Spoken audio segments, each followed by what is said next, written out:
Hi everybody, Dana Litwin here again, and welcome back to Tuesday Tips for Leaders of Volunteers.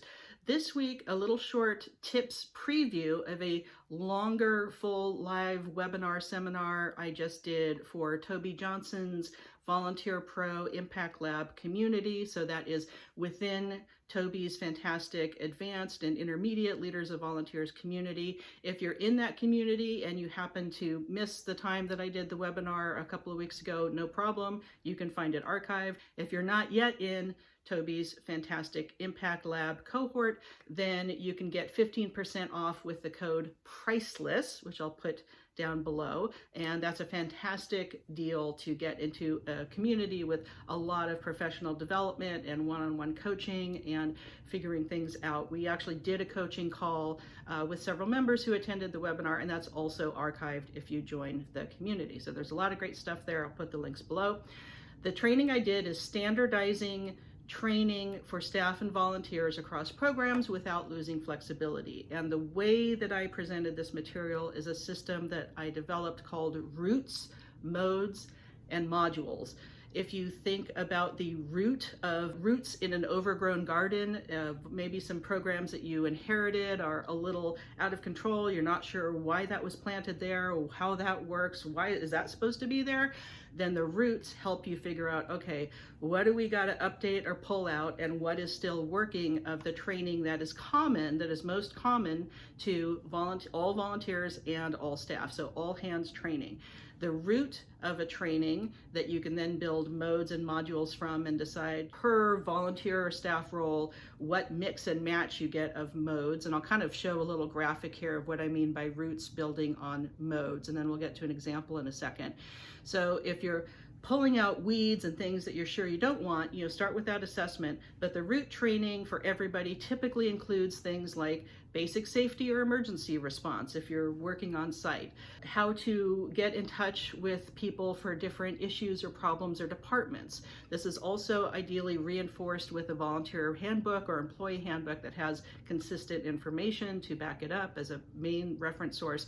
But you can do these roots trainings in short videos, 10, 20, 30 minutes. You can, ideally break it into chunks if you're doing some e-learning or videos. You can also reinforce it with a live orientation or in-person training, but you want to ideally have the roots and then the modes of training that you turn into modules be reinforced in different kinds of media. And here's a graphic that kind of illustrates what I mean by that the same information, the same content, the same learning material can be broken out into a variety of media. So once you've got the roots established of what everybody should know, then you go per role for, again, volunteer or staff, but kind of emphasizing volunteer. We just want consistency with staff training so volunteers and staff aren't learning things that are accidentally opposed to each other, incorrect, or not updated.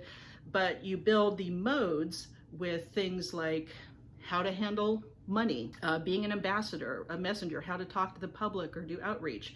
It might be someone who has a background check because they're trained to do education or interpretation or outreach with kids and families or elders or other vulnerable populations. And in those roles in particular, it's appropriate to have a background check.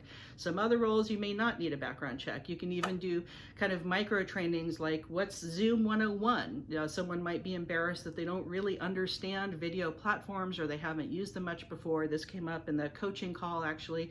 So you can do anything from, again, 5, 10, 20, really 30 minutes at the most of video content, and just chop that into bite-sized pieces for the modes to mix and match. So I'll show you an example with Lucas, this volunteer, who's in a variety of roles. And so you can see from this graph that he's trained in a lot of different things, all the basics that everybody else has. And then because he occupies a tech role, he maybe has some special tech skills to work with the volunteer management software, and he teaches other volunteers how to get into the volunteer management software portal, whatever system you may have, and do their hours. So he's a leader of volunteers, of other volunteers, because he's been with the agency for a long time and he has all these specialized skills. But you can mix and match the modes to be modular, from the same word, as much as you want.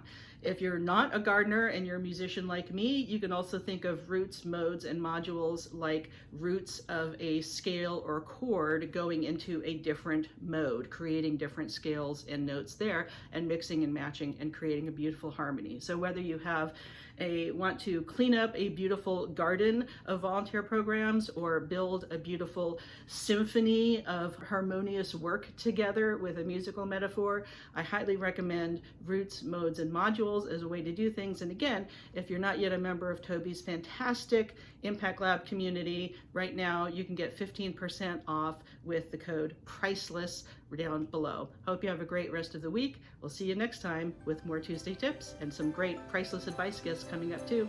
Take care.